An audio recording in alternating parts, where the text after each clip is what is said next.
안녕하세요. H채널의 한창훈입니다. 반갑습니다. 2018년도 12월 21일 비트코인 및 암호화폐 시황방송 2부를 시작하겠습니다. 일단 그 댓글로 여러분들 의견하고 질문, 정보 공유해주신 분들에게 다시 한번 감사 말씀드리고 그러면 바로 이제 시작을 해볼게요. 일단 비트코인 차트를 보기 전에 일단 기사를 먼저 하나 제가 보여드리고 그 다음에 지금 미국 주식시장 차트를 설명을 드리고 그 다음에 비트코인을 보도록 하겠습니다. 먼저 이제 주식시장 먼저 체크를 해볼게요. 일단 인베스팅닷컴 기사고 연준 충격, 그 다음에 이제 셧다운 리스크의 자유낙하 이렇게 나왔습니다. 기사를 읽어보면 뉴욕 증시가 또 한 차례 급락을 연출했다. 전날 연방준비제도의 통화정책 회의 결과에 따른 충격이 주가를 강타했다. 지난해부터 이른바 빵 주식이라고 하죠. 을 앞세워 뉴욕 증시의 최고치 랠리를 주도했던 나스닥 지수가 장중한 때 베어마켓에 진입했고 대형주와 블루칩 역시 투매에 시달렸다. 이렇게 나왔습니다. 이렇게 다우랑 나스닥 같이 이렇게 동시에 지금 빠졌는데 지금 보시면 셧다운 리스크라고 또 추가적으로 나왔어요. 이런 식으로 이제 이게 진짜 하락 시장으로 가는 것이 아니라 뭔가 이런 하락 이슈가 있어서 지금 이제 단기적으로 빠진 것 같은 그런 뉘앙스를 준다는 거죠. 근데 이제 그거에 우리가 이제 속으면 안 된다라고 저는 보고 있습니다. 일단 이 셧다운 리스크가 나온 거는 잠시만요. 셧다운 리스크는 여기 나왔네요. 주요 외신에 따르면 라이언 하원 의장은 도널드 트럼프 대통령이 정부 셧다운을 방지하기 위한 임시 예산안에 동의하지 않을 것이라고 밝혔다. 그 장벽 건설과 관련한 예산 확보를 위해 정면 돌파하겠다는 뜻을 밝힌 셈이다. 가뜩이나 얼어붙은 투자 심리가 전국 혼란에 더욱 악화됐다는 지적이다. 이렇게 얘기했습니다. 네, 이 부분에서 우리가 이제 주의할 거는 뭐냐면 이런 식으로 이제 하락을 하게 됐을 때 뭔가 이제 하락에 대한 이슈를 갖다 붙이죠. 하락에 대한 이슈를 갖다 붙이는데 마치 단기적인 어떤 이슈 때문에 지금 이게 하락이 있는 것처럼 느끼면 안 된다는 겁니다. 지금 하락은 일단 금리 인상으로 인한, 그러니까 그 달러 회수로 인한 일단 자금 이탈인 거고요, 어떻게 보면. 그리고 그거 플러스 나스닥과 다우가 충분히 지금 고평가되어 있는 상태였다. 그렇기 때문에 어떻게 보면 지금 이제 하락이 나오고 있는 거다. 다우 차트를 지금 볼게요. 이게 다우 주봉 차트예요. 다우 주봉 차트고 보시면 1986년도부터 이제 현재까지 차트입니다. 로그가 적용됐어요. 제가 채널을 이렇게 그려봤는데 보시면 일단 이 지금 채널 이 바깥에 있는 영역, 이거는 일단 고평가되어 있는 영역이다 라고 보시면 되고 2016년도에 15년도 6년도 이렇게 15년도부터 꺾이면서 한 차례 이제 이게 하락으로 가느냐 이렇게 이제 보였는데 여기서 다시 반등을 했습니다. 쌍바닥을 찍고 반등을 해서 다시 올라왔어요. 올라와서 채널을 뚫고 돌파를 해준 다음에 지금 쌍봉을 치고 이제 떨어지고 있는 건데 지금 다우 보시면 확대해서 현재 위치를 확대해서 보여드릴게요. 지금 보시면 전형적인 일단 쌍봉 형태 나왔고 지금 계속 이제 반등이 나와졌던 자리예요. 지금 이 채널에 상단부가 반등이 나와줬었습니다. 이게 주봉인데 여기까지 빠져주면 이렇게 반등이 나왔어요. 그리고 급락하고 반등 나오고 또 급락을 했고 이번 주에 이제 완전하게 이 채널을 깨고 지금 들어왔습니다. 들어왔기 때문에 지금 여기서는 만약에 이제 반등이 나와서 올라와 준다라고 하면 올라올 때마다 매도 관점으로 이제 접근해야 되는, 올라올 때마다 매도 관점으로 접근해야 된다. 2016년도부터 뭐 추세를 그려봐도 이거는 추세가 깨졌어요. 이미 추세가 이미 뭐 아무리 이렇게 여유있게 그려본다고 하더라도 어떻게 그려도 추세가 지금 깨진 거다. 이미 어떻게 보면 이때 이제 이탈이 된 건데 일단 이 채널 상단부에서 지지받고 반등이 계속 나와줬기 때문에 또 반등이 계속 나와서 이렇게 제가 말씀드렸죠. 뭐냐면 여기서 이제 두 가지 중에 한 가지로 흘러갈 거다. 여기서 좀 더 상승하다가 빠지거나 아니면 그냥 빠지거나. 근데 결과적으로 뭐냐면 올라가면 올라갈수록 제가 계속 말씀드린 거 뭐냐면 올라가면 올라갈수록 더 급락을 할 거다 하고 이제 말씀을 드렸습니다. 근데 이제 올라가지 못하고 일단 빠졌어요. 빠진 상태고, 여기서 이제 얼마까지 빠질 수 있느냐? 얼마까지 빠질 수 있느냐? 15년에 이제 고점 역할을 하고, 이때 단기적 쌍바닥 찍고 올라왔던 이 15년의 고점였던 이 자리까지 일단 빠진다라고 보면 18,400달러, 18,000 지수로 이제 18,400이고 다우지수. 그리고 채널 하단부까지 빠진다고 하면 현재 자리에서 뭐 다이렉트로 빠지지 않을 테니까 약간 이제 시간적 여유를 두고 빠진다고 했을 때 뭐 2020년 뭐 이렇게 1년을 아예 뒤로 두고 빠진다고 했을 때도 13,680이에요. 그러면 현재 위치에서 거의 반토막인 겁니다. 반토막인 거예요. 그래서 그렇기 때문에 다우존스가 이렇게 이제 하락을 한다라고 하면 이 우리나라 주식시장이 아무리 뭐 건강하다, 아무리 이제 저평가되어 있다고 하더라도 영향을 안 받을 수가 없다라는 겁니다. 그리고 제가 이제 말씀드리지만 지금 이거 2009년도 서브프라임 때 이제 채널 바닥을 찍은 건데, 지금 오는 만약에 경제 침체가 온다라고 하면 지금 오는 거는 이거는 이제 2009년, 이거는 어떻게 보면 10년마다 이제 오는 그런 사이클이었던 거고, 지금 이번에 오는 사이클은 금리가 지속적으로 인하하던 그 트렌드를 이제 벗어난 최초의 이제 하락, 어떻게 보니까 100년 사이클에서 그 100년 사이클이 이제 끝나고 다시 이제 어떻게 보면 사이클이 시작되는 그런 상태이기 때문에 리셋된다고 봐야 되는 거예요. 그러면 4차 산업으로 넘어가면서 한번 뒤집어진다. 그 과정이 필요하다. 그래서 그렇게 됐을 때는 이 지금 채널 하단부도 저는 장담 못할 것 같아요. 이 채널 하단부도 어떻게 보면 장담 못한다. 이 채널 하단부에서 반등만 나와줘도 양호하는 거다 라고 보고 있습니다. 그렇다고 하면 일단 만약에 다우가 진짜 건강하게 해서 버텨준다 라고 해도, 저는 이제 지금 이미 깨졌기 때문에 채널이 깨졌기 때문에 15년 고점이 18,400, 그리고 채널 하단부까지 내려간다라고 하면 13,000 이 정도까지 우리는 이제 생각을 해 놓고 있어야 된다라는 겁니다. 그러면 지금도 어찌 됐든 이 채널 상단부에 있는 영역에 있는 거예요. 그렇기 때문에 지금도 매도 관점으로 접근을 해야 된다.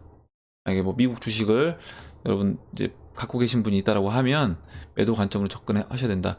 나스닥도 마찬가지입니다. 나스닥도 깨졌어요. 나스닥도 지금 1986년도부터 지금 대세 상승 이 채널에서 이 닷컴 버블 때 오버슈팅 나온 부분을 빼면 거의 대부분 이 채널 안에 있었고, 최근 이제 2018년도부터 해서 2017년도부터 해서 2018년도까지 1년 한 반 동안 지금 이 채널 상단부를 벗어나 있었습니다.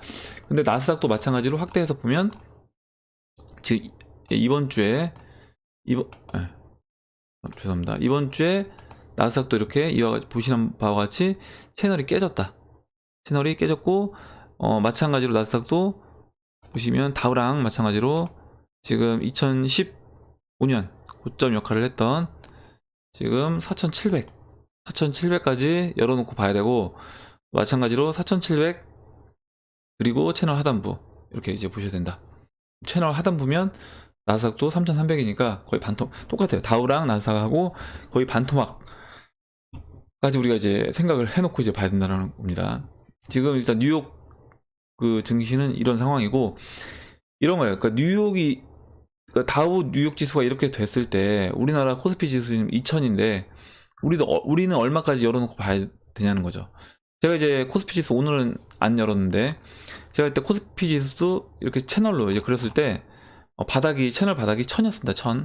1,000이었고 중반부가 1,600, 500 이 언저리였어요. 그렇기 때문에 지금 물론 나스닥이 어디서 반등하느냐, 또 뭐 다우가 어디서 반등하느냐에 따라 약간 달라질 수는 있겠지만, 어찌됐든 이번 하락이 2008년도 하락보다 더 큰 하락을 예상한다라고 하면 일단 채널 하단부까지 우리가 생각을 해놓고 있어야 된다.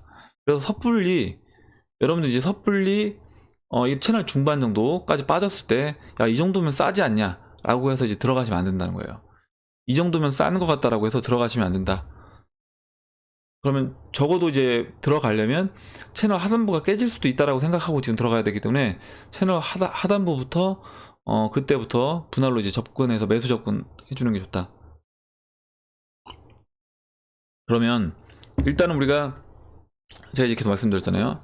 하이퍼 인플레이션을 가든 침체를 가든 어찌됐든 침체 국면으로 먼저 가고 그 침체 국면을 벗어나는 전략이 어떤 전략을 중앙은행이 취하느냐에 따라서 침체 국면에서 그냥 넘어가는, 그러니까 침체 국면에서 그냥 넘어가는 것과 침체 국면에서 하이퍼로 가는, 하이퍼 인플레이션으로 가는 두 가지 경우가 있다는 겁니다. 그러면 침체 국면에서 어찌됐든 침체 국면을 먼저 접하고 가야 되기 때문에 원화나, 그러니까 우리나라 같은 경우는 달러가 가장 안전하죠. 어떻게 보면 달러. 왜냐면 하이퍼로 간다고 하면 원화도 이제 안 되는 거예요. 안 되기 때문에 우리나라 같은 경우는 달러 자산이 가장 좋다. 오히려 미국에 살고 있는 사람들은 좀 약간 고민을 해야 되는 거예요.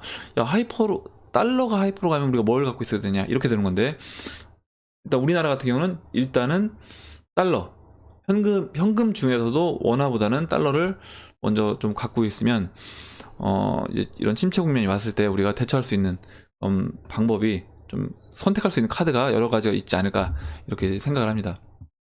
일단 다우랑 나스닥 차트는 여기까지 이제 보여드리고 이걸 끌게요. 이게 보니까 너무 창을 많이 열어놔서 이제 좀 컴퓨터 느려진다고 이제 얘기를 해주셔서 설명을 드리고 이 차트는 이제 끄도록 하겠습니다. 그럼 이제 비트코인 차트를 보도록 하겠습니다. 예. 4시간 봉을, 잠깐만요. 이게 지금 차트가 약간 왜곡이 된 것 같아서 4시간 봉을 이제 볼게요. 보시면 지금 굉장히 흐름이 재밌습니다. 재밌는 게 뭐냐면, 이거 지금 이 하락세기형에서 옆으로 누운 상태에서 이제 돌파를 해주고, 이 4시간 봉 15이평선이 돌아 나가면서 바로 이제 거래량을 실어주고 반등이 나오면서, 지금 또 반등이 나오는 이 중에도 거래량이 꽤 지금 나와주고 있습니다. 그 얘기는 뭐예요? 보세요. 그럼 이때 파는 사람들은 지금 누구일 거냐라고 한번 생각을 해보세요. 이때 파는 사람들은 누구일까? 일단 여러분들은, 제 방송을 보시는 분들은 저는 아닐 거라고 봅니다. 왜냐면 제가 이제 계속 말씀드렸잖아요. 우리는 지금 이 시기는 매수 관점으로만 접근해야 된다. 매수 관점을, 물론 난 여기서 많이 샀으니까 난 여기서 팔아야 겠다라고 하시는 분들은 뭐 어쩔 수 없지만, 일단은 전반적인 시장의 흐름을 보면 매수 관점으로 접근하셔야 된다는 겁니다. 매수 관점으로 접근하셔야 되고, 그러면 당연히 이제 여러분들 여기서 뭐 팔실 분들은 없을 거예요. 그럼 이 거래를 누가 일으키고 있는가라고 생각을 해보면, 저는 대충 어떤 분들이 지금 이 가격대에서 매도를 하는지 알고 있습니다. 왜냐면 제가 해봤기 때문에 아는 거예요. 뭐 선물이라든가 옵션 매매를 할 때 이렇게 바닥을 찍고 쳐주고 이제 올라오게 되면, 이 바닥을, 우리가 바닥이라고 생각했던 이 3220 라인이 깨질 때, 깨지는 순간 이제 던지는 사람들이 있습니다. 깨지는 순간 던진 사람들 있겠죠, 당연히. 이 던진 사람들은 올라오면 나머지 물량도 털어주게 돼 있어요. 그 얘기는 뭐냐면, 쇼친 사람들이 추가적으로 더 쇼치는 것처럼, 마찬가지로 여기서 그 비트코인을 이제 매도했던 사람들은 추가적으로 올라올 때마다 비트코인을 또 이제 매도로 손이 나간다라는 겁니다. 그래서 이 지금 매도하고 있는 물량들은 제가 봤을 때 지금 여기서 산 사람들이 아니라 오히려 판 사람들이, 이 바닥에서 팔았던 사람들이 추가적으로 나머지 자기가 갖고 있는 물량을 추가적으로 지금 털리고 있는 그런 중이다라고 이제 보시면 될 것 같습니다. 보시면 굉장히 견조하게 흘러가고 있어요. 4시간 봉에서 이 15이평선을 지금 훼손을 시키지 않고 있습니다. 그래서 지금 오늘 장중에 이제 쉬었는데 15이평선이 지금 올라오고 있잖아요. 그 송기봉님이 이제 얘기해 주셨잖아요. 장중 조정이라. 그러니까 이게 보시면 그냥 어떻게 보면 지금 24시간 장이기 때문에 장중에 그냥 옆으로 그냥 누워버리는 거예요. 물론 위아래로 흔들리긴 하지만 어떻게 보면 이제 크게 보면 옆으로 그냥 누워버리는 겁니다.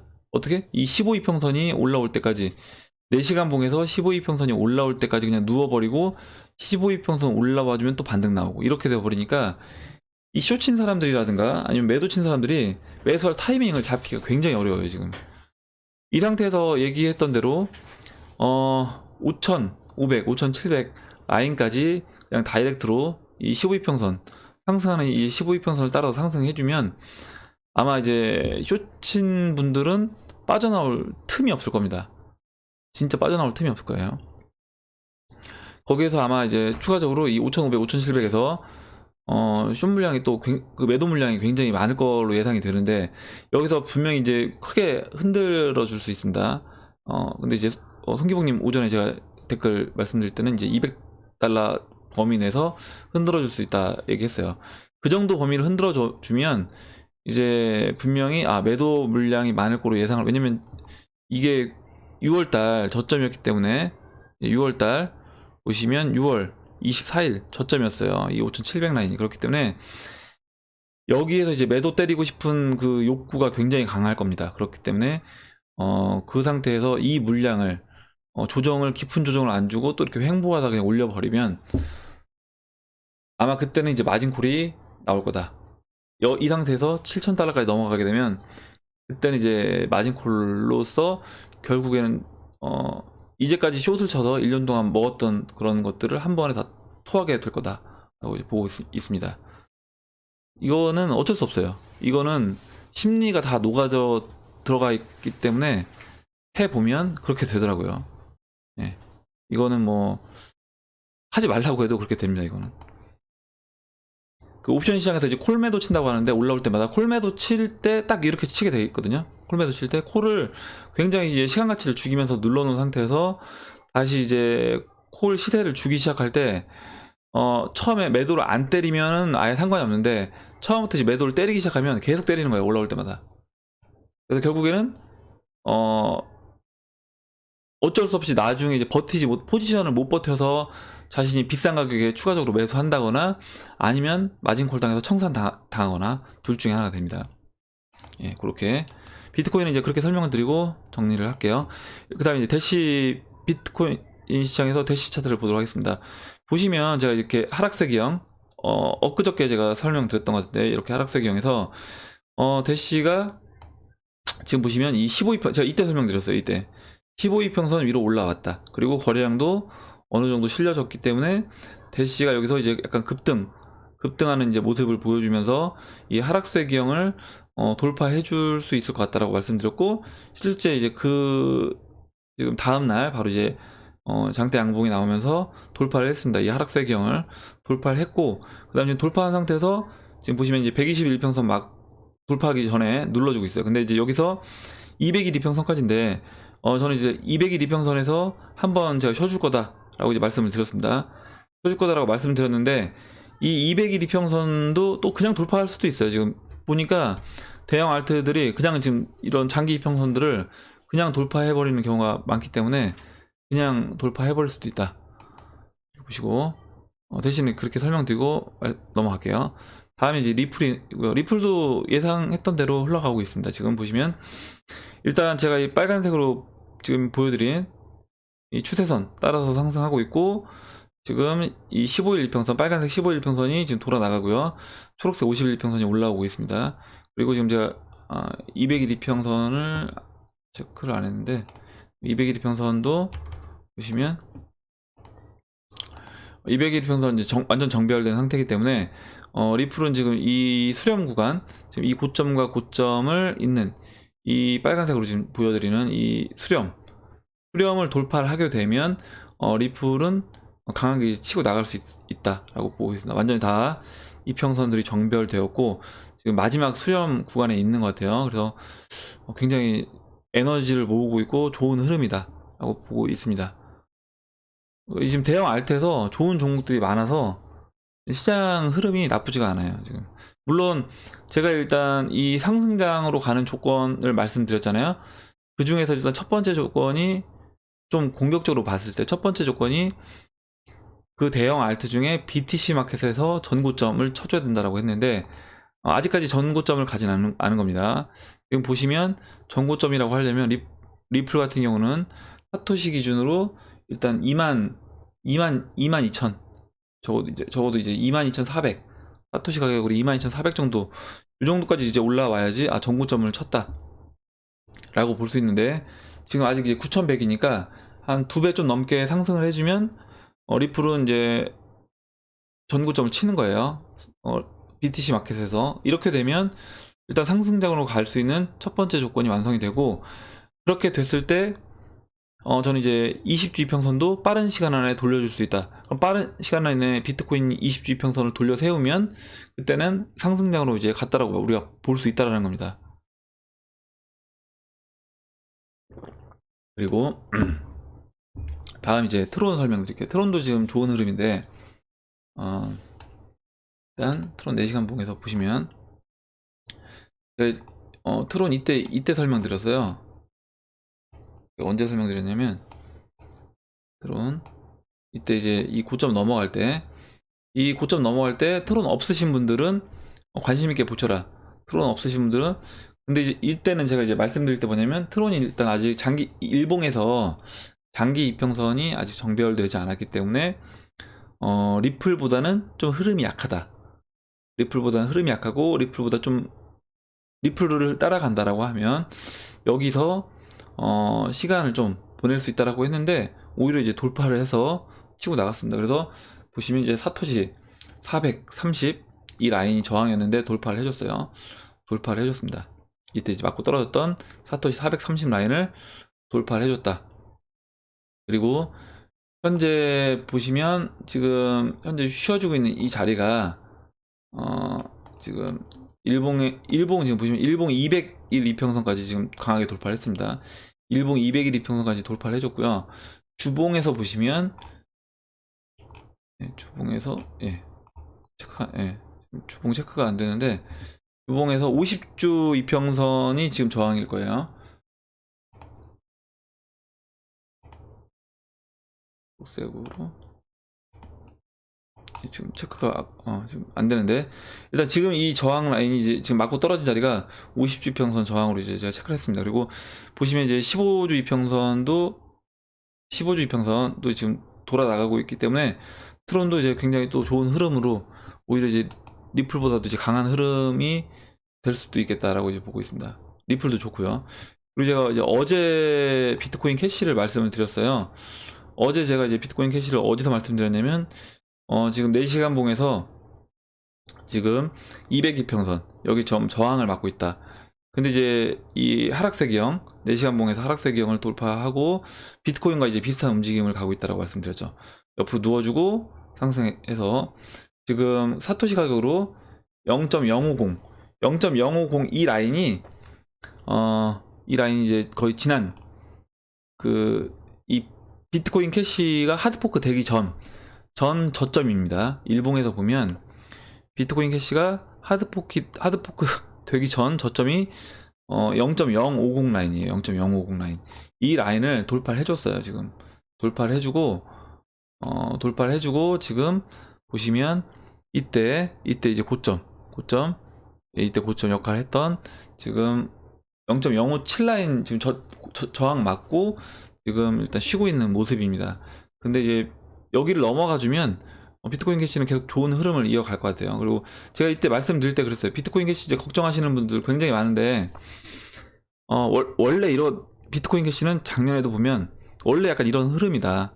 그러니까 이 비트코인 캐시가 움직이는 특징이 뭐냐면 완전 이제 그때도 작년 같은 경우도 100만원 찍고 막 80만원, 70만원, 60만원까지 떨어진 다음에 30만원까지 5만원까지 이렇게 계속 눌러놨어요. 거의 한 달 동안 눌러서 완전히 사람들을 지치게 만들어 놓고 그 다음에 40만원 갔다가 30만원 갔다가 몇 번 흔들기 하다가 70만원 갔다가 거기서 또 중간에 흔들게 해주고요. 그 다음부터 그냥 펌핑 나오면서 300만원까지 이렇게 치고 올라갔었습니다. 그리고 이제 그때부터 시장이 이제 상승장으로 갔었죠. 근데 일단 지금 흐름을 보면 원래는 어떻게 보면 일단은 알트에서 대장은 지금 제가 일단 웨이브 그리고 이제 리플 트론 이렇게 세 가지 중에 하나가 대장 알트가 나올 거다라고 했는데 비트코인 캐시가 지금 빠른 속도로 이제 따라오고 있습니다. 좀 더 이제 지켜봐야 될 것 같아요. 그래서 비트코인 캐시도 물량을 그대로 갖고 있고 지금 제가 아까 이제 올라갈 때 보니까 비트코인 캐시랑 SV 하드포크 된 거 그걸 이제 합해서 계산을 해보니까 제가 이제 1비트가 15비트코인 캐시일 때 그때 교체를 했는데 지금은 SV랑 같이 합해서 계산을 해보면 거의 뭐 1비트가 한 11점 뭐 이렇게 되더라고요. 그래서 11에서 12 사이. 그렇기 때문에 이미 이제 비트코인, 물론 원화 가격으로는 손해지만 비트코인 개수 가격으로 봤을 때는 비트코인 캐시를 지금 교체해도 수익권인 거다. 지금 교체해도 수익권인 거다. 이렇게 생각하시면 되겠습니다. 예. 그리고 그럼 이제 기사를 보도록 할게요. 일단 코인 관련된 기사고요.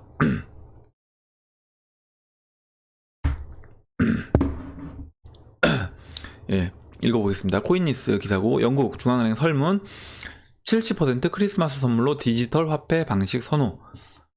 암호화폐 미디어 CCN에 따르면 영국의 중앙은행인 뱅크 오브 잉글랜드가 공식 트위터를 통해 디지털 화폐 관련 설문조사를 진행하고 있다. 크리스마스 선물로 돈을 받는다면 현금, 디지털 화폐, 은행 송금, 상품권 중 선호하는 방식을 선택하라는 것. 8,420명이 설문조사에 참여한 가운데 디지털 화폐가 70%로 1위를 기록하고 있다. 현금이 이제 21%예요. 그리고 은행 송금이 7%, 또 그 뒤를 이었고 상품권이 2%로 가장 낮은 표수를 기록한 것으로 나타났다. 이렇게 얘기했습니다. 어떤 것 같으세요? 그러니까 뭐냐면 유럽 쪽에서는 지금 우리가 사용하고 있는 실제 이 법정 화폐보다 이 어떻게 보면 암호화폐, 디지털 화폐를 더 선호한다라는 겁니다. 어떻게 보면 영국이 결국 이제 금융이 어떻게 보면 중심지였잖아요. 지금 이제 미국 쪽으로 넘어왔지만 여전히 영국은 일단 금융의 중심에 있습니다. 그렇기 때문에 그 비트코인 비즈니스 또한 영국에서 지금 어느 정도 활성화가 돼 있고, 영국 런던 지역에서 저는 이제 이런 게 결국에 유럽 쪽에서는 이런 비트코인 암호화폐 관련된, 독일도 마찬가지고요. 굉장히 적극적으로 사람들이 받아들이고 있다는 겁니다. 적극적으로 암호화폐를 받아들이고 있다. 이미 인식 자체가 법정 화폐보다 오히려 암호화폐를 더 좋게 이제 받아들이고 있다는 거예요. 이 상태가 됐기 때문에 이제 자연스럽게 만약에 화폐 가치가 떨어지게 됐을 때 저는 순식간에 이 법정 화폐에서 우리가 암호화폐로 넘어갈 수 있다라고 보고 있습니다. 다음 기사를 이제 보여드리기 전에 관련된 기사로 이제 오늘 기사 중에 이게 나왔어요. 내년 1월부터 우리나라에도 이 암호화폐 ATM기를 이제 출시한답니다. 그래서 수수료 1%인가를 떼고 이 암호화폐를 가지고 원화 출금을 할 수 있고, 또 암호화폐 충전도 할 수 있는 이런 ATM기가 출시가 된대요. 지금 보시면 지금 잠시만요. 사이트 이름이 코인 ATM 레이더.com입니다. 코인 ATM 레이더.com에 가시면 실제 지금 이 비트코인 ATM, 비트코인뿐만 아니라 이제 비트코인 뭐 캐시, 이더리움, 대시, 라이트코인, 지캐시, 모네로, 뭐 도게코인, 도지 이렇게 있고, 이 코인들을 ATM기에서 할 수 있는 것들이 이렇게 지도에 표시가 돼 있어요. 돼 있고, 보시면 한번 보여드릴게요. 보시면 전 세계적으로 이렇게 있습니다. 이렇게 있고, 지금 보세요. 이 유럽과 지금 영국 이쪽이 굉장히 많습니다. 물론 미국이 제일 많아요. 보세요. 1200개, 600개, 이쪽 뉴욕 쪽 같은데, 그리고 이쪽 뭐 샌프란시스코, LA 이쪽이 뭐 745, 111, 이쪽 캐나다 137 이렇게 있습니다. 굉장히 미국 쪽이 굉장히 많아요. 그러니까 저는 이 암호화폐를 보면서 미국이 이 시장을 죽이려면 뭐하러 이렇게 ATM기를 이렇게 많이 설치를 얘네가 했을까. 이미 이제 받아들일 다 준비를 하고 있고, 기관들도 다 참여할 준비가 끝나고, 어떻게 보면 이런 ATM기 세팅까지 이미 미국은 다 끝내놨다라고 보고 있는 겁니다. 지금 전 세계 지도를 봤을 때 미국이 제일 많아요. 미국이 제일 많고, 보시면 뭐 베네수엘라, 콜롬비아, 아르헨티나 뭐 많진 않습니다. 물론 이쪽도 어느 정도 활성화되어 있다라고 하는데 많진 않아요. 뭐 우리나라는 뭐 거의 전무한 상태고, 일본 조금 있고요. 그 다음에 유럽이 이제 대부분이죠. 200, 600 이렇게 됐습니다. 38, 뭐 22 유럽, 아프리카 지역 조금 있고, 그 다음에 오히려 이제 보시면 이쪽 한번 확대해서 볼까요? 네, 홍콩하고 이제 베트남, 뭐 말레이시아 이렇게 있습니다. 그리고 이제 호주 지역에도 좀 있고요. 그렇기 때문에 지금 이 시장을 주도하는 데가 어디냐, 딱 이 지도를 딱 보면 보이는 거죠. 미국이라는 거죠. 미국. 이 시장을 이제 주도하고 있는 게 미국이다. 그리고 그러니까 중국이 어떤 분들 이제 이렇게 얘기를 하시는 거예요. 중국이 비트코인 제일 많이 갖고 있지 않냐? 저는 그렇게 안 본다라는 겁니다. 이 비트코인 비즈니스가 가장 활발한 지역이 미국이에요. 미국하고 오히려 이제 지금 유럽 쪽하고 미국, 유럽, 그다음에 이제 오히려 이제 아시아 쪽에서는 일본입니다.